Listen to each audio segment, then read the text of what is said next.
बहुत समय पहले की बात है। एक गांव में 4 जादुई बोने रहते थे। ये बोने पूरे गांव में घूमते और जिस किसी को मदद की ज़रूरत होती उसकी मदद किया करते थे। एक दिन ये चारों बोने रोज़ की तरह गांव में घूम रहे थे कि अचानक उसको किसी बच्चे के रोने की आवाज़ आई। जैसे ही बोनों ने अंदर जाके कर देखा तो एक प्यारी सी बच्ची कपड़े धोते हुए रो रही थी और पीछे से किसी औरत के चिल्लाने की आवाज़ आ रही थी, खबरदार, अगर आगे से होमवर्क करने की बात कही तो घर पर बैठो और घर का सारा काम करो, जल्दी ही तुम्हारा स्कूल से नाम कटवाती हूँ। ये कहती हुई वह घर से बाहर चली गई। चारों बोनों ने सोचा कि हमें इस बच्चे की मदद करनी चाहिए। फिर क्या था, उनमें से एक बोना बिल्ली में बदल गया और रसोई में रखा दूध पीने लगा। जैसे ही लड़की ने बर्तन गिरने की आवाज़ सुनी तो वह भागकर रसोई में गई और बिल्ली को देखकर बोली, रुक जा बिल्ली, चोरी मत कर, चोरी करना गलत बात होती है। मैं तुझे अलग से दूध देती हूँ। अगर मेरी माँ को पता चल गया कि बिल्ली ने दूध जूठा कर दिया तो वो बिना सोचे समझे पता नहीं क्या सज़ा दे मुझे। ये सुनकर वह बिल्ली बोली, मुझे आज तक किसी ने ऐसा नहीं बोला, हर कोई मुझे मार कर भगा देता है। तुम बहुत नेक दिल की लड़की लगती हो, लेकिन तुम रो क्यों रही हो? बिल्ली के पूछने पर लड़की ने दुखी चेहरा बनाते हुए बोला, मेरा नाम साहिनी है। ये मेरी असली माँ नहीं है, ये मेरी सौतेली माँ है। मेरे पापा काम से अक्सर बाहर रहते हैं। माँ मेरे साथ बहुत बुरा बर्ताव करती है और पापा मेरी बात का विश्वास नहीं करते, इसीलिए मुझे माँ की बातों का बहुत बुरा लगता है। अगर मेरी असली माँ होती तो मुझे इतना बुरा भला नहीं ना कहती और मुझे पढ़ाई करने से भी मना नहीं करती। ये सब सुनकर बिल्ली ने दूध खत्म किया और वहाँ से चली गई और साहिनी अपने काम करने के लिए जाने लगी। जैसे ही उसने दूसरे कमरे में प्रवेश किया, उसने देखा कि सारा कमरा एकदम साफ था। कपड़े धुलकर फ्रेश किए हुए पड़े थे, कमरा एकदम साफ था। ये देखकर साहिनी ने बाकी के कमरों की भी सफाई कर डाली। कुछ समय बाद जब उसकी माँ आई तो घर का बदला रूप देखकर वह हैरान रह गई।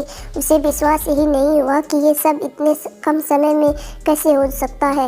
ये सब जानने के लिए अगले दिन साहिनी की माँ ने जानबूझकर पूरे घर में कचरा गिरा दिया और सारे बर्तन गंदे कर दिए और साहिनी को गुस्से में बोली, मैं एक ज़रूरी काम से बाहर जा रही हूँ। अगर ये सब काम 2 घंटे में पूरा न हुआ तो आज रात को खाना नहीं मिलेगा। ये कहकर वह घर से चली गई।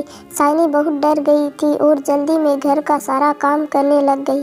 ये सब जादुई बोने देख रहे थे कि उसी वक्त साइनी के हाथ में से एक कांच की कटोरी गिर कर टूट गई। ये सब देखकर साइनी समझ गई कि आज रात उसे भूखा ही सोना पड़ेगा। कुछ देर बाद वही बिल्ली अंदर आई और बोली, आज दूध मिलेगा। साइनी ने अपना दुख न बताते हुए बिल्ली के लिए दूध डाला और अपना काम वापस से शुरू कर दिया। ये सब साहिनी की सौतेली माँ देख रही थी। उसने देखा कि जब तक वो बर्तन साफ कर रही थी पीछे से कुछ बोने घर का सारा काम कर रहे हैं।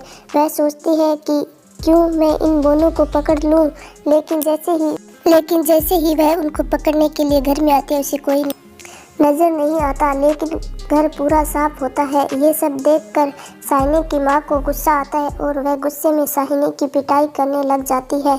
माँ, बता कहाँ है वह बोने, बता कहाँ है वह बोने। साहिनी, मुझे कुछ नहीं पता माँ, आप किसकी बात कर रहे हो? मैंने तो एक बिल्ली को दूध पिलाया था। लेकिन उसकी माँ ने एक बात ना सुनी और साहिनी की पिटाई करती है। ठीक उसी वक्त साहिनी के पापा आ जाते हैं और ये सब देखकर उसकी माँ को बोलते हैं, मैंने कभी नहीं सोचा था तुम मेरे पीछे से इस बच्ची के साथ इतना बुरा बर्ताव करती हो। शुक्र है उस बिल्ली का जिसने मुझे सब बता दिया और आज मैंने देख भी लिया कि तुम साहिनी के साथ कैसा बर्ताव करती हो।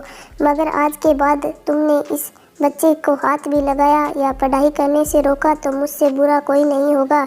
उस दिन के बाद साहिनी को उसकी माँ ने कभी तंग नहीं किया और साहिनी ने खूब मन लगाकर पढ़ाई की।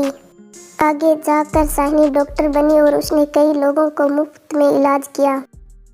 शिक्षा, इस कहानी से बच्चों हमें ये शिक्षा मिलती है कि अच्छा करने वालों के साथ कभी बुरा नहीं होता।